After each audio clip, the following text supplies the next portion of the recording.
Morning जी, great morning दोस्तों, नमस्कार नमस्कार। भूपेश आनंद बेटे, एक स्टेप और आगे आज हम चल रहे हैं और एक नई बात नया कंसेप्ट, नया logic in regard to relevant costing.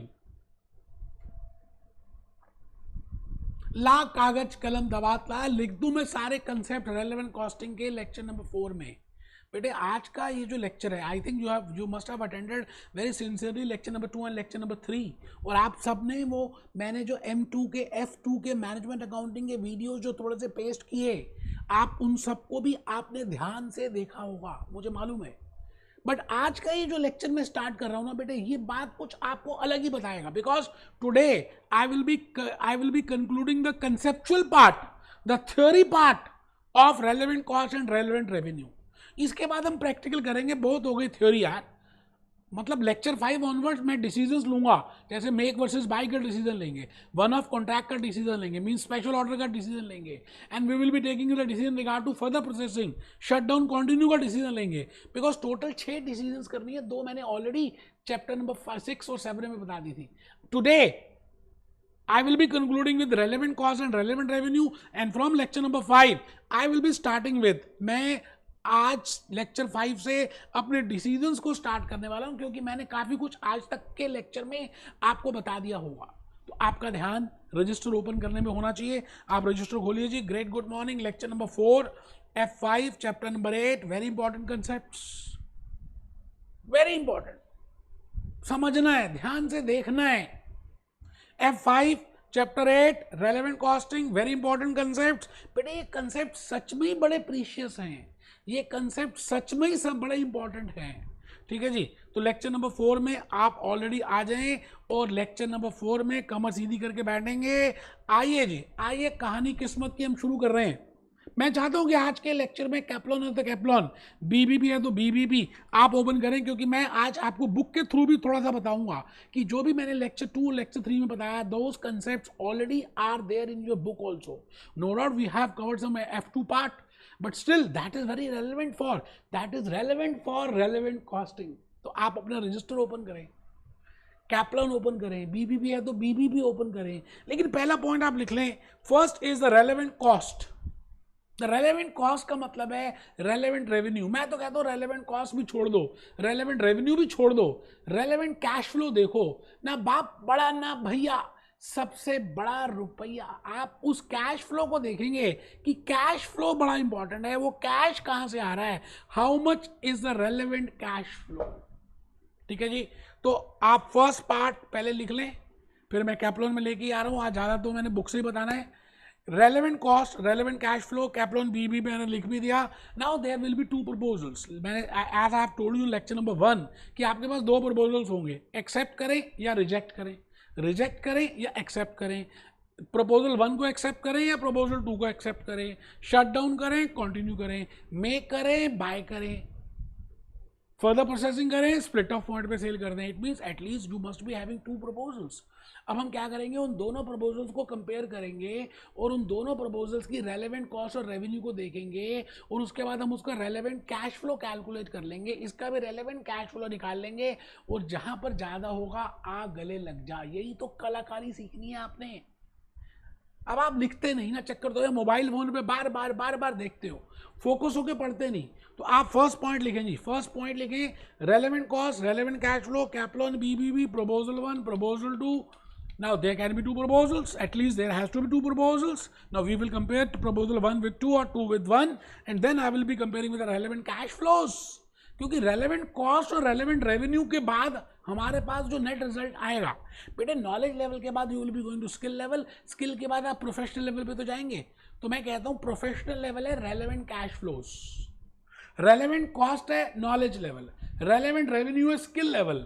बेटे इन दोनों के बाद इनकी जो नॉलेज होगी वो हम प्रोफेशनल लेवल में यूज करने वाले हैं। तो relevant cash flow is the last बज point, the discussion point which I will be discussing in lecture number 4, but before that मैं चाहता हूं कि आप सभी के सभी एक बार कैप्लॉन में आ जाएं। बेटे कैप्लॉन में आएंगे ना तो ज़्यादा समझ आएगा, फिर हम बीबीबी में आएंगे, कोई टेंशन की बात नहीं है। These are the relevant cost and revenues. ये बेटे देखो लिखे हुए हैं रेलेवेंट कॉस्ट और रेवेन्यूज। मैंने लेक्चर 2 में, लेक्चर 3 में पूरी मेहनत की है और आपको बड़ी सारी ऐसी बातें बताई हैं जो आपके थ्योरी के बेसिक कंसेप्चुअल बिल्डिंग फ्रेमवर्क होंगे, बिल्डिंग ब्लॉक्स होंगे। और उसमें मैं यहाँ पे आ गया हूँ रेलेवेंट कॉस्ट एंड रेवेन्यूज में, that what I mean by relevant cost and what I mean by relevant revenues. तो लास्ट में हम क्या यही चेक करने वाले हैं कि कैश पोजीशन कितनी है। अगर हम प्रपोजल नंबर 1 एक्सेप्ट करें and if I accept proposal number 2, how much will be the cash position. ना बाप बड़ा ना भैया, सबसे बड़ा रुपया। So for ACCA cum management accountant, for ACCA cum CFO, you have to see that your entity कहां पर ज्यादा उसको कैश आ रहा है, which is the relevant cash flow, that is to be taken into account. और देखो मैंने आपको ये बातें ऑलरेडी बता दी हैं, फिर भी जस्ट करा रहा हूं कि आपकी तसल्ली हो जाए कि भाई जो F2 में बताया था वो F5 में भी है। रेलेवेंट कैश फ्लो इज देखो 3 अक्षर लिखे हैं, फ्यूचर है, इंक्रीमेंटल है, कैश फ्लो है। मतलब आप अगर 3 फीचर्स देख लें, if those 3 features are there, आप कहेंगे कि ये पाव भाजी है ना, ये मसाला डोसा है, ये पनीर मसाला है, ये इडली सांभर है। एक तो वो फ्यूचर में होनी चाहिए, दूसरी इंक्रीमेंटल होनी चाहिए और तीसरी कैश फ्लो होना चाहिए। तो आप अब ये 3 फीचर्स को ऑलरेडी हम समझ चुके हैं, but because it is already specified in F5 performance management, तो मैंने सबसे पहले कहा, इन्होंने लिखा जी what is the meaning of future, जो भविष्य में होगा। जैसे आप F5 के बाद F7 भी मेरे से लोगे, F9 भी लोगे, जो भविष्य में होगा, that cost which will be incurred in future, in the भविष्य, इन द कमिंग पीरियड होगी। Cost to be incurred because of the proposal, मैंने बड़ी इंपॉर्टेंट बात बोल दी। Benefit to be lost because of the proposal, एक benefit होता था, अगर आप ये करेंगे तो नहीं होगा, कॉस्ट नहीं होती थी, ये करेंगे तो होगी। Cost which is already incurred, जो ऑलरेडी हो चुकी, हो रही थी, होती रहेगी, इस प्रपोजल से कोई उसका रिलेशनशिप नहीं है, वो फ्यूचर कॉस्ट नहीं है। फ्यूचर कॉस्ट उसको बोलते हैं जो फ्यूचर में अगर हम ये डिसीजन ले लेंगे तो ये होगी, that is named as future cost. तो मैं यहां पर यही बात लिखने वाला हूं, a future, a relevant cost, a future incremental cost, only future cash flows, only future cash flows that occur as a result of the decision. भाई जो भी आप डिसीजन लेंगे उसकी वजह से जो कैश फ्लोज होंगी या जो होती थी अब नहीं होंगी, ऐसा समझ लीजिए, that are named as future cost और फ्यूचर रेवेन्यूज। संक कॉस्ट, जैसे मैंने already in the lecture number 3 I have told you, जो डूब गई है, टाइटैनिक शिप का एग्जांपल दिया, जो बीत गई, आपने रजिस्ट्रेशन फीस पे कर दिया ACCA का, अब आप ACCA करें या ना करें, इट इज संक, बीत गई, हो गई, खत्म हो गई। आपने रिसर्च एंड डेवलपमेंट करा दिया, अब आप मेडिसिन आगे बनाएं या ना बनाएं कोविड की, कोई टेंशन नहीं है, ऑलरेडी आपने पे कर दिया साइंटिस्ट को पैसे, that is sunk cost. It means that sunk cost is not relevant for making decisions because it has already been incurred, it cannot be recovered and it will not affect my decision that whether to accept it or not। तो बेटे future cost का मतलब आप समझ गए, sunk cost मैंने आपको already बता दी थी, स्टिल कैप्लॉन से इसलिए बता रहा हूँ रिलेट करके कि आपको लगे कि मैंने सारी बातें कवर कर दी हैं। इंक्रीमेंटल मतलब आप पहले क्या करते थे, आपके पास एक मोबाइल फोन था, आपके पास एक you want to buy a new Apple mobile phone, पहले आपके पास सैमसंग का था, अब आपके पास एप्पल का है, होना चाहिए, you want to buy it, तो आप एप्पल का कितने का आएगा और ये जो पुराना मोबाइल है कितने का बिक जाएगा, you know that difference is named as incremental. That is important while making decision making. जब आप डिसीजंस लेंगे, जब आप बड़ी बड़ी बातों को सीखेंगे, जब आप शॉर्ट टर्म डिसीजंस लेंगे, लॉन्ग टर्म डिसीजंस लेंगे, तो आप ये चेक करेंगे कि ये कितने का था और ये कितने का है। Difference is named as incremental. तो देखिए क्या लिखा है, इंक्रीमेंटल में only extra cash flows that occur as a result of decision should be considered. Extra cash flows, extra fixed cost should be also considered unless there is a incremental in this. बेटा अब आपको पता है fixed cost तो fixed ही होती है, but अगर मैं कहता हूं कि फिक्स्ड कॉस्ट एक लेवल के बाद आप नहीं इनकर करेंगे, it is not to be incurred, इसके बाद इनकर ही नहीं होगी, तब तो नहीं लेंगे, बट आपको ये इस लेवल तक होगी, सेम है, बट इसके बाद you have to increase that, so it means it is named as incremental fix cost, उसको बोलते हैं incremental fix cost. Incremental fix cost is important and it is to be taken into account. ये सब बातें मैंने lecture number 3 में आपको बताई हैं. जस्ट मेरा आज का लेक्चर का ऑब्जेक्टिव ये था कि आपको मैं बातें बताऊं. आइए जी, हम एक टेस्ट टू अंडरस्टैंडिंग करते हैं. F5 कैप्लॉन रेलेवेंट कॉस्ट को कंक्लूड करना है. लेक्चर 4 है. मैं आपके सामने कुछ सिचुएशंस पढ़ूंगा और आप भी पढ़ेंगे और उसके ऊपर हम देखेंगे कि वेदर दीज कॉस्ट और दीज रेवेन्यूज आर रेलेवेंट और not. If you are decision maker, अगर आपको डिसीजन लेना है तो ये कॉस्ट या ये रेवेन्यू रेलेवेंट है या नहीं. जैसे identify which of the following costs are relevant to the decisions specified. वो कहते हैं ये जो निम्नलिखित कॉस्ट हैं, आप ये बताइए कि इसमें से कौन सी कॉस्ट रेलेवेंट है और कौन सी कॉस्ट रेलेवेंट नहीं है. आपको एग्जाम्पल दिया जाएगा, सिचुएशन दी जाएगी, आपने उस एग्जाम्पल से उस सिचुएशन से समझना है. The salary to be paid, देखिए अब आपको सेंटेंस ध्यान से पढ़ना है, फ्यूचर में देनी है, अभी पेड नहीं की.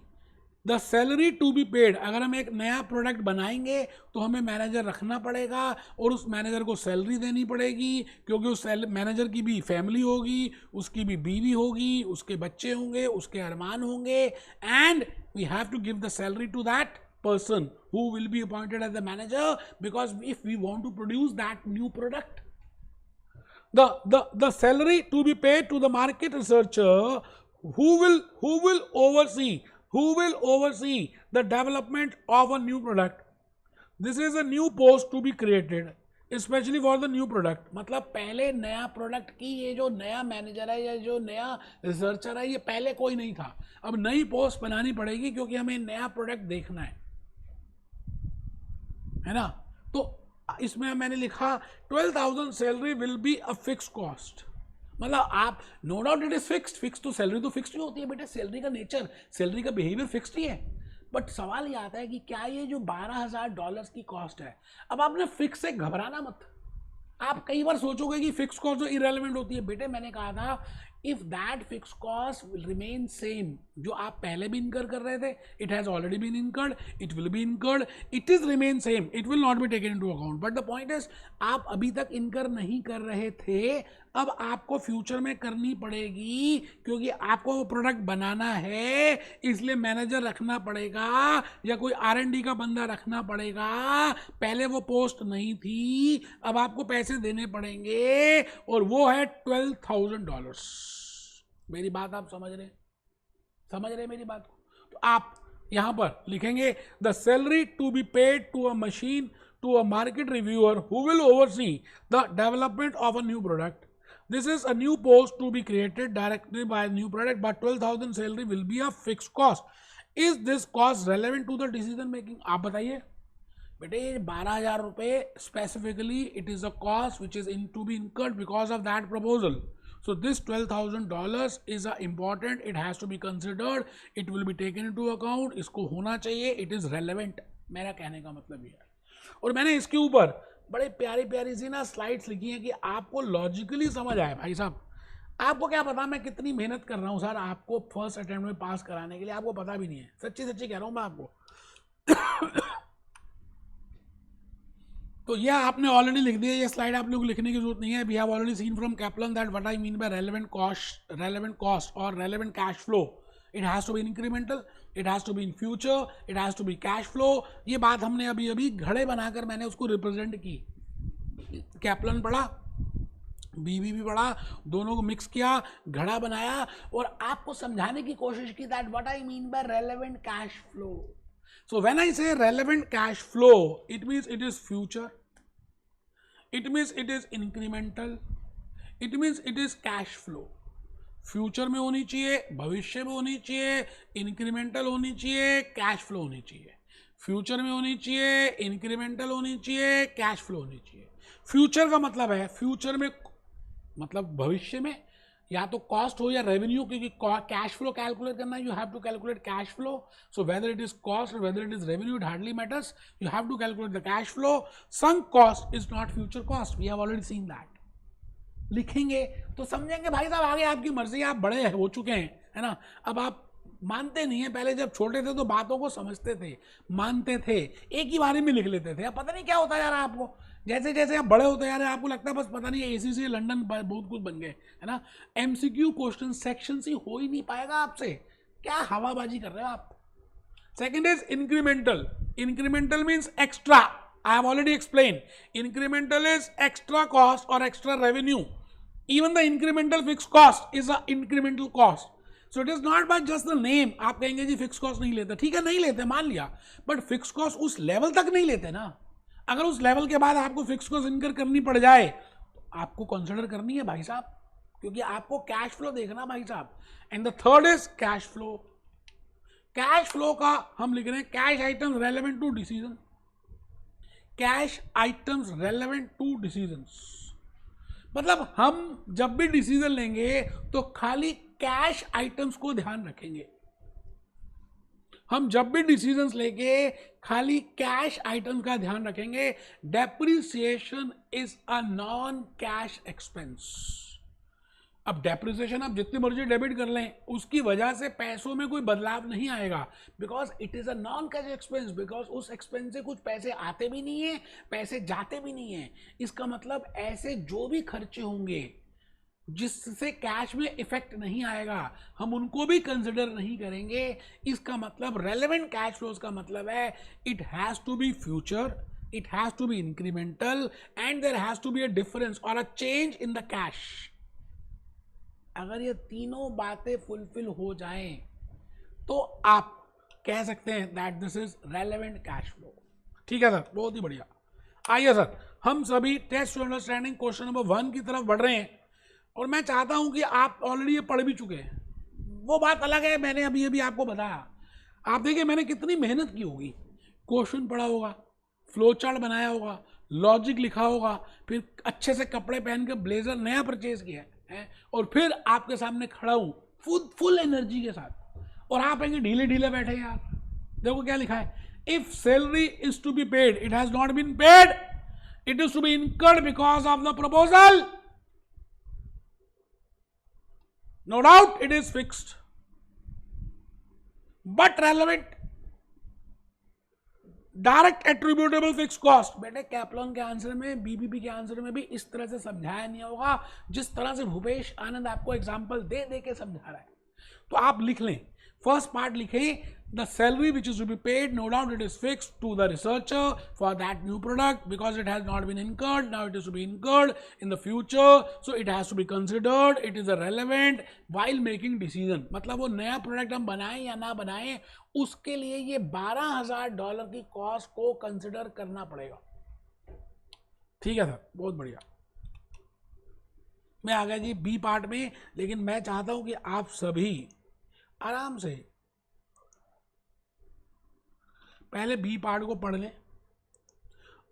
2500 additional monthly running cost of the new machine to be purchased to manufacture and establish product.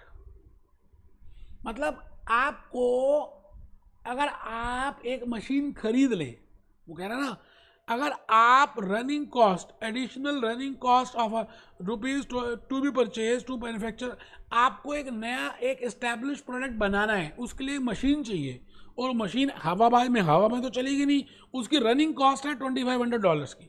Monthly आपको खर्च करने पड़ेंगे, मंथली आपको खर्च करने पड़ेंगे running cost $2500। Since the new machine will save on additional labour time, अब नई मशीन से टाइम बच जाएगा। The fixed overhead to be absorbed will reduce by, अब आपको पता है फिक्स ओवरहेड्स, तभी मैंने कहा था चैप्टर नंबर 1 में I have given you a brief introduction in regard to overheads, और उसमें मैंने पूरा बताया था कि एब्जॉर्प्शन क्या होता है, फिर मैंने बताया था एब्जॉर्ब फिक्स ओवरहेड्स कैसे निकालते हैं, फिर मैंने बताया था आपको कि एब्जॉर्ब फिक्स ओवरहेड्स का मतलब होता है budgeted fix cost upon budgeted hours, है ना। और हम क्या करते हैं कि कितने यूनिट्स हमने बनाए, that is was traditional absorption method. Traditional absorption method है कि भाई आप किस तरह से एब्जॉर्ब करते हैं। एक सेकेंड में,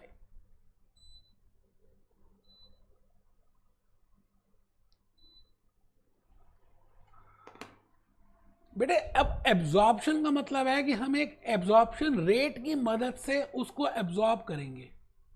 एब्जॉर्प्शन रेट क्या होता है? Total budgeted fixed overheads upon budgeted hours.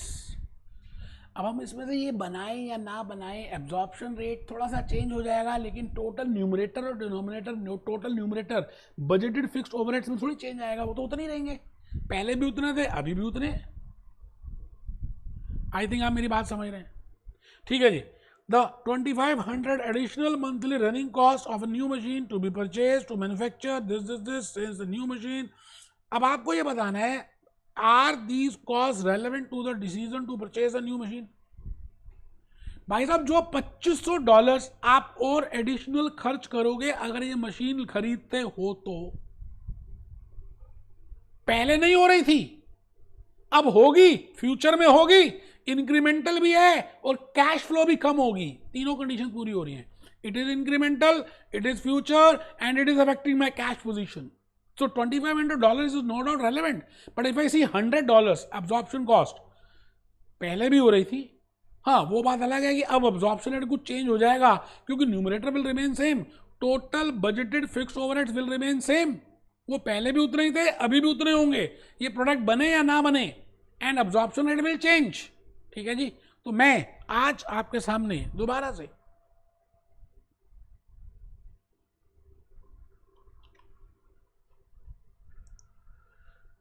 $2500 is additional running cost, so relevant लिखेंगे। देखिए अब ऐसा ना, आप ओरली भी कर रहे हैं, आप नहीं भी लिखते हैं, लेकिन लिखेंगे तो आपके माइंड में और ज़्यादा अच्छा लगेगा। साहब आप अपना भला बुरा समझते हैं, मैं नहीं कुछ बोलूँगा। Total overhead expenditure will remain same, so absorption rate will change but it will not affect the total overheads, hence it is irrelevant। लिखना लिखो, नहीं लिखना मर्जी आपकी भाई साहब, मैंने लिखा है, मैंने मेहनत की है। आप ये नहीं कह सकते कि मैंने अंडरलाइन करके पढ़ाया या मैंने पीपीटीज बनाई, मेहनत की है आपके सामने, बैठ के नहीं पढ़ा रहा। शर्म आनी चाहिए आपको अगर आप नहीं लिख रहे हैं तो। आइए जी, सी पार्ट में आ जाओ। फ्लो चार्ट भी बनाया मैंने और बड़ी सारी बातें आपके लिए लिखी हैं। आइए सी पार्ट को पढ़ लेते हैं, आप खुद आंसर करेंगे। What is the meaning of C part? Office cleaning expenses of $125 for next month। ठीक है। This office is cleaned by contractors and the contract can be cancelled by giving 1 month notice। मतलब आपने staff को अपने permanent employ नहीं रखा, आपने contractor को काम दे दिया, क्योंकि उसमें भी TDS टैक्स वैक्स का चक्कर बच जाता है। अब वो जो कॉन्ट्रैक्टर है उसको 1 महीना पहले बताना पड़ेगा कि आपको उस क्लीनिंग स्टाफ की ज़रूरत नहीं है। इसका मतलब अगर आपने आज नहीं बताया तो नेक्स्ट मंथ आपको पैसे देने पड़ेंगे। इसका मतलब आज बताया तो नेक्स्ट मंथ तो देने पड़ेंगे, और उसके next to next month, second month में नहीं देने पड़ेंगे। इट मीन्स आपको 1 मंथ का नोटिस देना कंपलसरी है, वो बात लिखी हुई है ध्यान से। Office cleaning expenses of $125 for next month. This office is cleaned by contractors and the contract can be cancelled by giving 1 month notice. Is this cost relevant to a decision to close the office? My dear friends, वो कह रहा है क्या ये जो cost हम cleaning की दे रहे हैं, बट नेचुरल है जब हम शट डाउन कर देंगे तो हमें बार बार सफाई तो करानी नहीं है। बट अगर आप नेक्स्ट मंथ शट डाउन कर देते हैं तब भी आपको $125 की कॉस्ट देनी पड़ेगी, क्योंकि आपने नोटिस नहीं दिया, आपको 1 महीने पहले का नोटिस देना पड़ेगा। It means it is not relevant for next month, it will be relevant for next to next month. It means पहले महीने के लिए रेलेवेंट नहीं है, लेकिन पहले महीने के बाद वाले महीने के लिए रेलेवेंट है, क्योंकि 1 महीने का नोटिस देना पड़ेगा। आई थिंक आप समझ रहे हैं, तो इसको थोड़ा सा लिखेंगे, लिख लेते बेटा, मैंने तो लिखा ही है आपके लिए। देखो तो मैंने बड़ा प्यारा सा फ्लो चार्ट प्रिपेयर किया कि आप ये T0 है, this is T1 because you have to give the notice, this is T2 because next to next month, not relevant for next month, it will become relevant। मतलब second month में relevant हो जाएगा, first month में it is not relevant, I think आप समझ रहे हैं जो मैं कहना चाह रहा हूँ। नेक्स्ट पॉइंट में आप आ जाइए।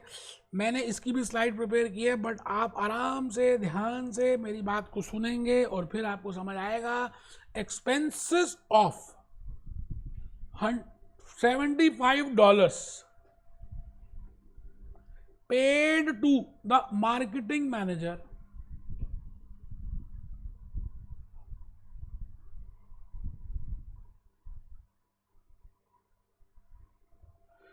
This was to be reimbursed the manager for the cost of traveling to meet a client with whom the company is currently negotiating a major contract. Is this cost relevant? क्या ये cost relevant है decision making में to continue negotiation? भाई आपने अपने manager को, जैसे मैं अपने यहाँ पर किसी को स्टाफ को भेजता हूँ किसी काम के लिए, because I am practising chartered accountant, कि भाई किसी क्लाइंट से जाके फाइल लेकर आओ, तो मेट्रो के पैसे मैंने दिए। अब वो नया क्लाइंट है, पता नहीं हमारे को देता फाइल नहीं देता, बट मेट्रो के पैसे मैंने दे दिए अपने वर्कर को, और वो वर्कर उसके ऑफिस भी चला गया। अब वो पैसे दे या ना दे, मैं उसका काम करूं या नहीं करूं, ये ट्रांसपोर्टेशन एक्सपेंसेस जो मेरे वर्कर ने इनकर किए मुझे उसको रीइंबर्स करना पड़ेगा। It means whether I take it that decision, whether I accept that client work और not, this transportation expenses will not matter, it is irrelevant.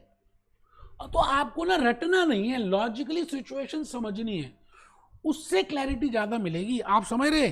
तो आइए जी इसके ऊपर भी छोटा सा हम लिख लें, एक बात हमने लिखनी है, इट इज इररेलेवेंट, मतलब the cost which is to be reimbursed as a transportation cost, it is irrelevant cost, it is sunk cost, it can not be recovered whether I accept that proposal or not, hence it is not to be taken into account। तो मुझे ऐसा लगता है कि आपको काफ़ी सारी बातें समझ आ रही हैं।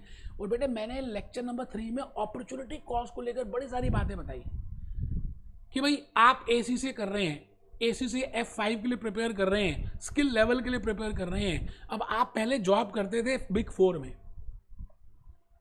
तो आपको लग रहा है कि यार आप जॉब के साथ F5 का पेपर अटेम्प्ट नहीं कर सकते या स्किल लेवल के पेपर्स नहीं कर सकते, आपने जॉब को छोड़ दिया। आपको जो पैसे जॉब से मिलते थे, let it be $20,000, let it be $10,000, जितने भी मिलते थे अब नहीं मिल रहे, अब नहीं मिलेंगे। It means the best opportunity which you have lost, जो आपने फोरगोन कर दिए, क्योंकि अब आप F5 के लिए प्रिपेयर कर रहे हो। तो आपको क्या लग रहा है कि खाली आप you are paying only examination fees for F5? My dear friends, you are paying two costs. First is you are paying additional incremental cost, that is the examination fees for F5, plus you are losing that salary, जो आप salary मिलती थी आपको, आप उसको फोरगोन कर रहे हो। तो इट मीन्स दैट सैलरी जो आपने छोड़ दी, जो आपको अब नहीं मिलेगी, उसका नाम है अपॉर्चुनिटी कॉस्ट। तो आप लिखेंगे it is value of the best alternative that is foregone. It is the value of the best alternative that is foregone, मतलब जो नेक्स्ट बेस्ट ऑल्टरनेटिव है जो आपने छोड़ दिया, जो आप पहले करते थे क्योंकि अब आप ये कर रहे हो, उसकी वैल्यू को बोलते हैं अपॉर्चुनिटी कॉस्ट। बेटे ऑलरेडी मैंने लेक्चर 3 में बताया है, ये तो इसलिए बता रहा हूँ जी कि कैप्लॉन में आपको ऑलरेडी बड़ा प्यारा सा दिया हुआ। आप देखिए कैप्लॉन में बीबीबी में दे हैव कवर्ड दिस, तो मुझे लगा कि एक बार हल्का सा आपको बताऊंगा तो आप ज़्यादा अच्छी तरह से रिलेट कर पाएंगे अपॉर्चुनिटी कॉस्ट। और दूसरी बात दोस्त, एक बात और बताऊँ, आप ये जितने भी कंसेप्ट है ना, जब तक रियल लाइफ एग्जाम्पल से नहीं अटैच करेंगे, जब तक अभी मैं डिसीजन जो लूँगा लेक्चर नंबर 5 से उसके साथ रिलेट नहीं करेंगे, आपको समझ नहीं आएगा। 10 बार पढ़ लो। तो इसलिए मैंने कहा था कि जो भी examples, the examples which I am giving you that are very important, you have to relate with those examples. Opportunity cost का मैंने बड़ा प्यारा सा एक एग्जाम्पल यहाँ पर आपको अभी बताना है।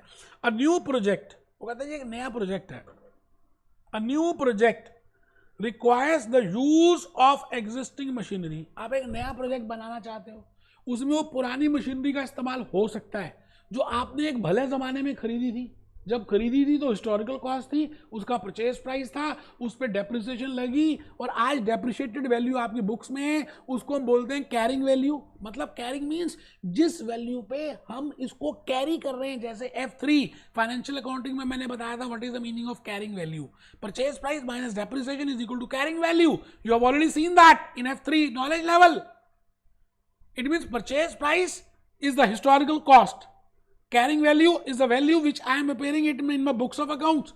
बट आपको क्या लगता है जो वैल्यू आपकी वो मशीनरी की अभी बुक्स ऑफ अकाउंट्स में है, अगर आज उसको कबाड़ी वाले को या किसी को बेचने जाएं तो क्या उतनी पैसे रियलाइज हो सकते हैं? ज़्यादा भी हो सकते हैं, कम भी हो सकते हैं, वो डिपेंड करता है। इसका मतलब रीसेल वैल्यू कुछ और होती है, कैरिंग वैल्यू कुछ और होती है, परचेज वैल्यू कुछ और होती है। अब उसके बाद कंसेप्ट दोबारा से एग्जांपल पढ़ेंगे तो समझ आएगा। A new project requires the use of existing machine that could otherwise be sold. Information concerning the machine is as follows.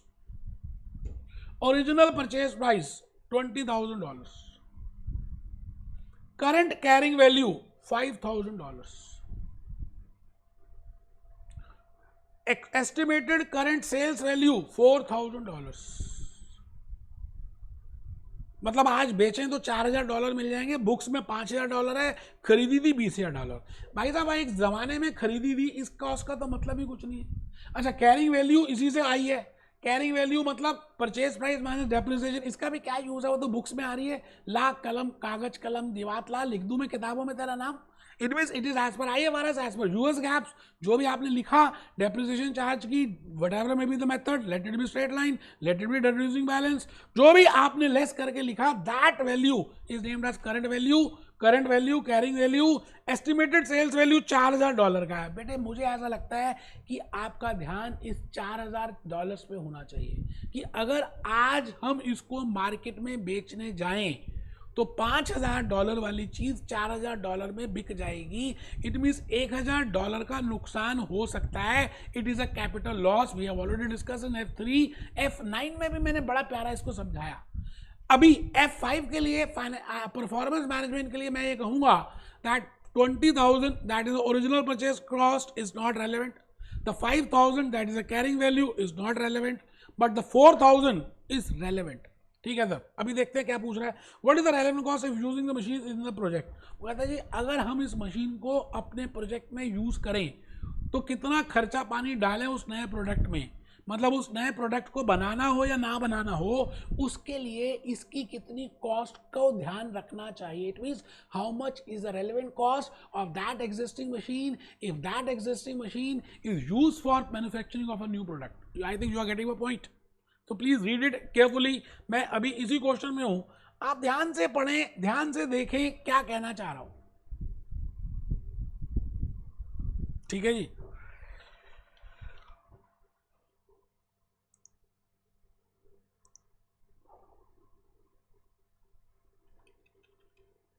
तो मैंने बड़ा एग्जाम्पल को पिक्टोरिकली टाइमलाइन में लिखा है। Opportunity cost $20,000, original purchase price $20,000, carrying current carrying value $5,000, current salvage value $4,000, relevant cost is if used. अगर हम relevant, मोटी सी बात है, अगर यूज करें या ना करें, रेलेवेंट रेवेन्यू सिर्फ $4,000, क्योंकि अगर हम बेचते हैं तो 4,000, यूज करते हैं तो भी 4,000, क्योंकि हमारे को 4,000 मिल सकते हैं। 20,000 का कोई रेलेवेंस नहीं है, 5,000 का कोई रेलेवेंस नहीं है, वही बात लिखी है। Opportunity cost is original purchase price is irrelevant, current carrying value is also irrelevant. It means relevant is only if machine is used, then I will charge that with the relevant cost of $4,000, and if machine is not used, I will be selling it in the market and I can get $4,000. I think आपको मोटी मोटी बात यहाँ तक समझ आ चुकी है। मैं भूपेश आनंद आपके सामने खड़ा हूँ और मैं आगे चल रहा हूँ कैप्लॉन में और आपको कुछ और बताना चाहता हूँ। आइए आइए, मेहरबान मेहरबान कदरदान, आइए आइए दोस्त। बेटे मैंने अभी तक आपको बताया रेलेवेंट कॉस्ट, कैश फ्लो, उसमें कहा फ्यूचर, इंक्रीमेंटल, कैश फ्लो। फिर मैंने आपको बताया अपॉर्चुनिटी कॉस्ट, उसका भी एग्जांपल कराया, उसका टेस्ट अंडरस्टैंडिंग कराया। अभी मैं आपको लास्ट एक दो बातें बता रहा हूं। कैप्लॉन ने आपको क्या किया, बीबीबी ने क्या किया, आपको मटेरियल के लिए, लेबर के लिए और कैरिंग नॉन करंट एसेट्स के लिए उन्होंने रेलेवेंसी बताई कि अगर मटेरियल है और ये लिमिटेड नहीं है, मतलब अगर लिमिटेड है तो क्या और नहीं लिमिटेड है तो क्या। अगर लिमिटेड है, नहीं लिमिटेड है तो उस स्टॉक में है या आउट आपको बाय करना पड़ेगा। अगर स्टॉक में है तो आप यूज करते हो या नहीं यूज करते। इन सभी बातों को बताने की कोशिश की गई है। दोस्तों मैं एक बात आपसे कहना चाहता हूं कि what is the meaning of relevant cost of materials. ठीक है जी।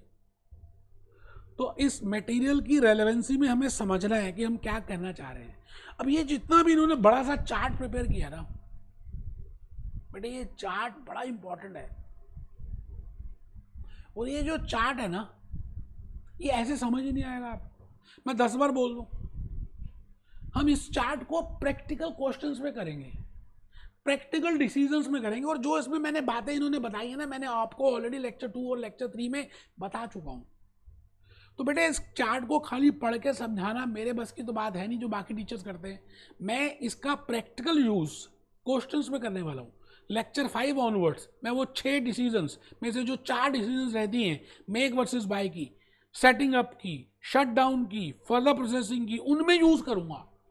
वैसे आप ये चार्ट पढ़ेंगे तो समझ आ जाएगा भाई साहब। मैंने खत्म कराना हो तो इसकी तो देखो मैंने वैसे स्लाइड्स भी प्रिपेयर की हैं दोस्त, मैंने ऑलरेडी मेहनत की है। मैं आपसे ये कहना चाहता हूँ, रेलेवेंट कॉस्ट में उन्होंने उसको 3 पार्ट्स में दे हैव डिवाइडेड।